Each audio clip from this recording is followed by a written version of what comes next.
நாம கிட்ட ஒரு பக்கெட் நிறைய தண்ணி இருக்கு.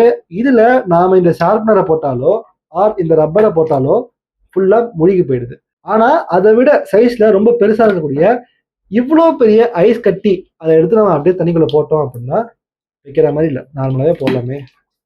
பாத்தீங்கன்னா முழுகாம மேல வருது. ஆக்சுவலா பாத்தீங்க அப்படின்னா இந்த ரப்பர் வந்து ஒரு செடியில் இருக்கிற ரப்பர் செடியில் இருக்கிற இலைகள் மூலமா வந்த ஒரு விஷயம் தான். ஸோ இலையே முதக்குங்கிறப்ப இது ஆக்சுவலா மிதக்கணும், ஆனா முழுகுது. இந்த ஷார்ப்னரும் வெயிட் ரொம்பவே கம்மியான ஒரு பொருள் தான், வெறும் பிளாஸ்டிக் தான். ஸோ இதுவும் ஈஸியா மிதக்கணும், ஆனா இதுவும் உள்ள போயிடுது. ஆனா தண்ணியாலேயே மேக் பண்ணப்பட்ட ரொம்பவே வெயிட் அதிகமா இருக்கக்கூடிய அது ரெண்டுத்தோட இதான் வெயிட் அதிகம்.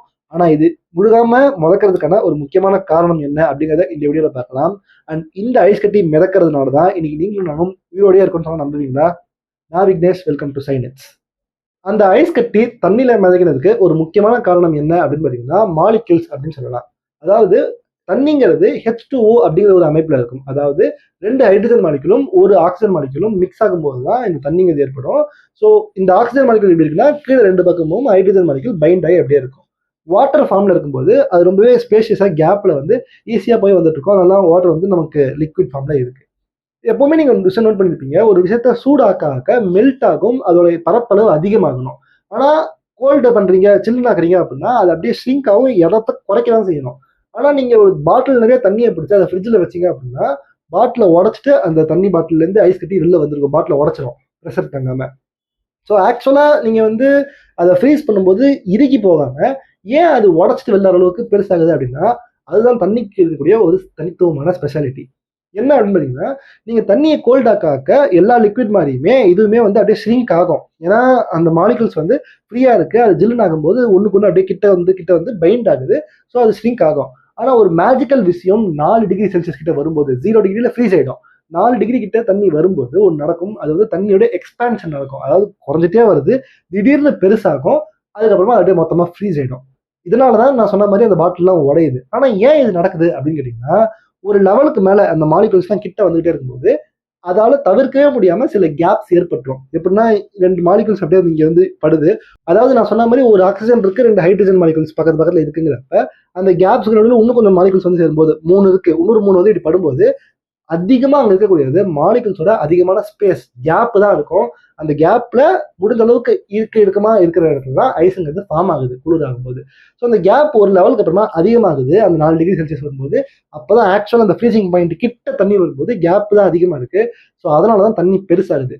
இந்த கேப் தான் ஐஸ் கட்டியில் அதிகமா இருக்கு அப்படிங்கிறதுனாலதான் தண்ணி வந்து ஃப்ரீஸ் ஆனாலும் அந்த கேப்னால அது கிட்டத்தட்ட காத்து தானே. ஸோ அந்த கேப்னால அதிகமான பரப்பளவுக்கு ஒண்ணும் இல்லாத தன்மை இருக்கிறதுனால அது ஃப்ளோட் ஆகுது. அண்ட் நான் சொன்ன மாதிரி இது இருக்கிறதுனால தான் இன்னைக்கு நீங்க நானுமே உயிரோட இருக்கோம் அப்படின்னு நான் சொன்னது ஏன் அப்படின்னு கேட்டீங்கன்னா இந்த தண்ணி வந்துட்டு ஃப்ரீஸ் ஆகுது இல்ல. ஸோ ஒருவேளை நம்ம இந்த ஐஸ் ஏஜ் எல்லாம் கேள்விப்பட்டிருப்போம், கடல்களே பெரிய பெரிய லேக்ஸ் எல்லாமே பாத்தீங்கன்னா ஃப்ரீஸ் ஆகும் சில நேரங்கள்ல. அண்டார்டிக் ஓஷன் கிரேட் எல்லாம் பாத்தீங்கன்னா நல்லாவே ஃப்ரீஸ் ஆயிருக்கும் தண்ணி. பட் திருப்பி சம்மர் வரும்போது அந்த தண்ணி வந்து உருகி போய் மறுபடியும் தண்ணி ஆகும். ஒருவேளை இந்த மாதிரி ஃப்ரீஸ் ஆகிற ஐஸ் கட்டி வந்து மிதக்காம முழுகுதுன்னு வச்சுக்கலாம், வெயிட் தங்காம.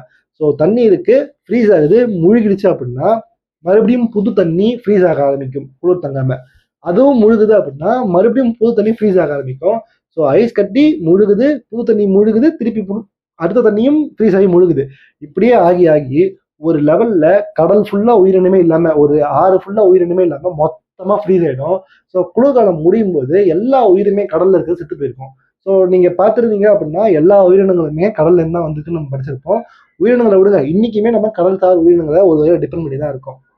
பட் ஒருவேளை இந்த ஐஸ் கட்டி ஃபுல்லா கடலை ஃபுல்லா ஃப்ரீஸ் பண்ணிச்சுனாலோ ஒரு பெரிய தண்ணி இருக்கிற பரப்பளவை ஃப்ரீஸ் பண்ணிடுச்சு அப்படின்னா அந்த பரப்பளவுக்குள்ள உயிரினமே இல்லாம போயிடும்.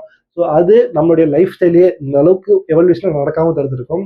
ஸோ அந்த இடத்துல இந்த தண்ணி வந்து முழுகாம இருக்கிறது, மேல ஐஸ் கட்டி இருக்கு அப்படின்னா ஐஸ் கட்டிக்கு இருக்கிற இன்னொரு ஒரு பவர் என்ன அப்படின்னா சன்லைட்டை ரிஃப்ளெக்ட் பண்ணும். பிகாஸ் அது ஒயிட் கலர் இருக்குங்கனால. ஸோ சன்லைட் பட்டு சன்லைட் ரிஃப்ளெக்ட் ஆகிடுறதுனால ஸோ இந்த லேயர் ஆஃப் தண்ணி ஐஸ் ஆயிடுது, மிதக்கிட்டே இருக்கு. கீழே இருக்க தண்ணி கோல்டா இருந்தாலும் ஃப்ரீஸ் ஆகாம அப்படியே இருக்கிறதுனால அதுக்கு அடியில் இருக்கக்கூடிய தண்ணியில் இருக்கிற உயிரினங்களால வாழ முடியுது அப்படிங்கிறது தான் நான் உங்களுக்கு இந்த வீடியோ மூலமா சொல்ல வந்தேன். ஸோ இப்போ இந்த ஐஸ் கட்டி வீடியோல ஒயிட் கலர் வந்து சன்லைட் ரிஃப்ளெக்ட் பண்ணுது அப்படின்னு பார்த்தோம். அப்ப ஆக்சுவலா இந்தியன்ஸ் எல்லாம் வந்து ஒயிட் கலர் தானே இருக்கணும், ஏன்னா அதிகமா நமக்கு தான் வெயில் படுது, நம்ம ஒயிட்டா தானே இருக்கணும். நம்மளும் ஆப்பிரிக்கன்ஸும் ஏன் டார்க்கா இருக்கும், ஆனா இந்த யூரோப்ல இருக்கிறவங்க மட்டும் வெள்ளையா இருக்கானே ஏன்?